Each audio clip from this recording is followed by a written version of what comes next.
I can still hear my daughter's voice, fragile as a bird's wing, breaking the quiet. "Dad, why doesn't Grandpa like us?" Those words cut through me like a cold blade. And that was the moment I knew something had to change. Ever felt like you've been carrying a weight nobody else even admits exists? That's where my story starts. Stick with me. This one's going to land hard. I'm Michael, 38, a single dad doing everything I can for my kids, Lila and Ethan. I'm a welder, steel, sparks, grit, building the skeletons of bridges and factories.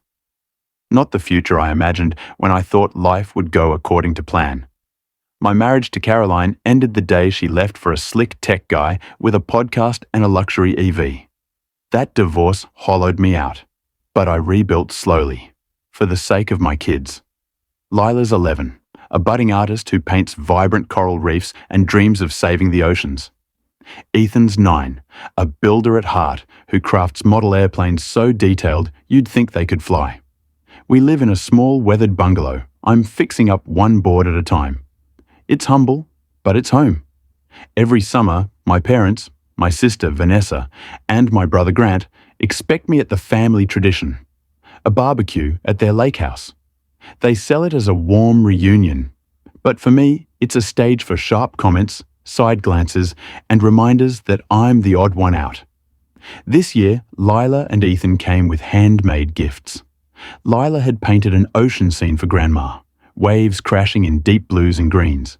Ethan had whittled a wooden lighthouse, polished smooth for Grandpa's mantle. I was proud of them. But the second we stepped onto the deck, I felt the shift, the tension in the air, the way smiles didn't reach eyes. The lake shimmered, ribs sizzled, corn glistened in the sun. My dad, Harold, sat like a stern commander, eyes sharp from years running a shipping yard. My mom, Janet, played warm greeter, but her hug felt rehearsed. Vanessa scrolled her phone, nails flashing. Grant lounged nearby, dodging questions about his latest failed business idea. Ethan bounded up to Harold with his lighthouse. "I made this for you," he said, beaming. Harold barely glanced at it.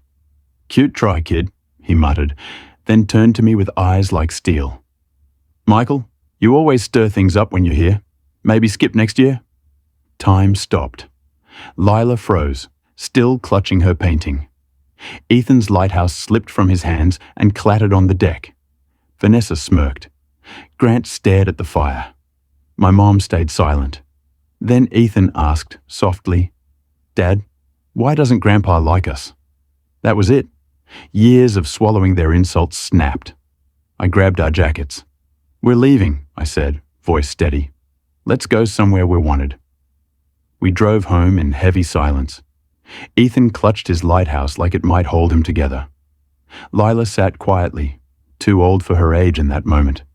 At home, they retreated, Lila to her sketchpad, Ethan to his planes.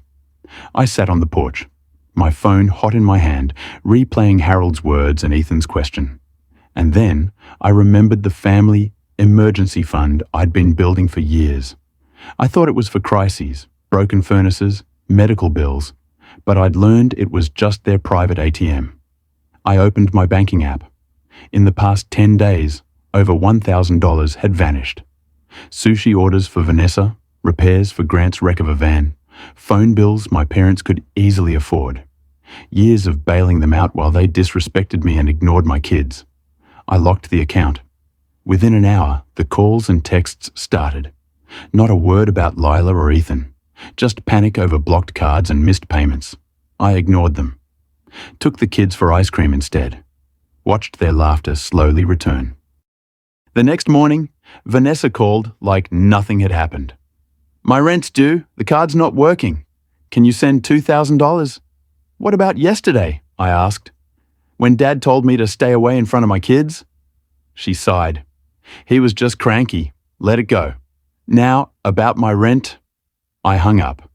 A week later, my grandfather Leonard, the quiet, steady one in the family, showed up. Over coffee, he slid an envelope across the table. "I've watched them drain you, Michael. I saw what Harold did to Ethan. I'm done." Inside was his will, redrawn his cabin, his accounts, his stocks. Over $350,000, all to me and the kids. You've earned it, Leonard said. You're the only one building something real. I looked out the window at Lila and Ethan laughing in the yard, sunlight catching their hair. For the first time in years, I felt seen, not as a wallet, but as a father. When the family found out, the floodgates opened. Vanessa's fake tears.